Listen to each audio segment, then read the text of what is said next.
चाय बेचते थे मशहूर कथावाचक पंडित प्रदीप मिश्रा। पिता लगाते थे चने का ठेला। भरपेट खाना भी नहीं मिलता था, फिर शिव ने संवारा जीवन। अस्पताल में जन्म हो सके इतने पैसे नहीं थे।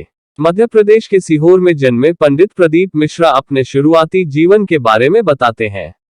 उन्होंने कहा, मेरा जन्म घर के आंगन में तुलसी की क्यारी के पास हुआ था, क्योंकि अस्पताल में जन्म के बाद दाई को जो रुपए दिए जाते थे उतने भी हमारे पास नहीं थे।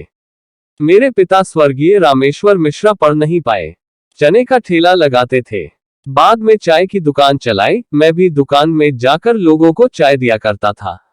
पंडित प्रदीप मिश्रा ने बताया, मेरा कोई लक्ष्य नहीं था। मैं दूसरों के कपड़े पहनकर स्कूल गया, दूसरों की किताबों से पढ़ा। बस यही चिंता रहती थी कि पेट भर जाए और परिवार को संभाल ले। भगवान शिव ने पेट भी भरा और जीवन भी संवारा। हमें याद है, बहन की शादी का जिम्मा था। मुझे याद है, सीहोर के एक सेठ की बेटी की शादी हुई तो भवन में डेकोरेशन था। हम उस सेठ के पास हाथ जोड़कर कहने गए थे कि वो अपना डेकोरेशन रहने दे ताकि इसी में हमारी बहन की शादी हो जाए। गुरु ने कहा था, तुम्हारा पंडाल खाली नहीं रहेगा।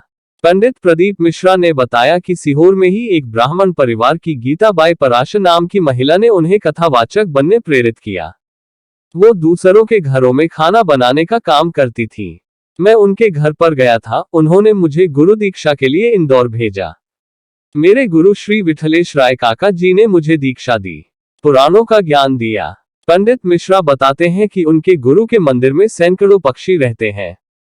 गुरु पक्षियों से श्री कृष्ण बुलवाते थे, मंत्र बुलवाते थे। पक्षी भी हमारे गुरुधाम में हरे राम हरे कृष्ण, बाहर निकलो कोई आया है बोलते हैं। मुझे याद है, मैं जब उनके पास गया था तो मुझे देखते ही उन्होंने मेरी गुरु माता अपनी पत्नी से कहा, बालक आया है, भूखा है, इसे भोजन दो।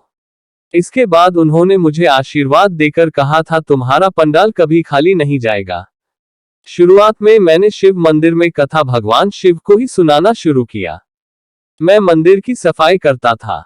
इसके बाद सीहोर में ही पहली बार मंच पर कथावाचक के रूप में शुरुआत की।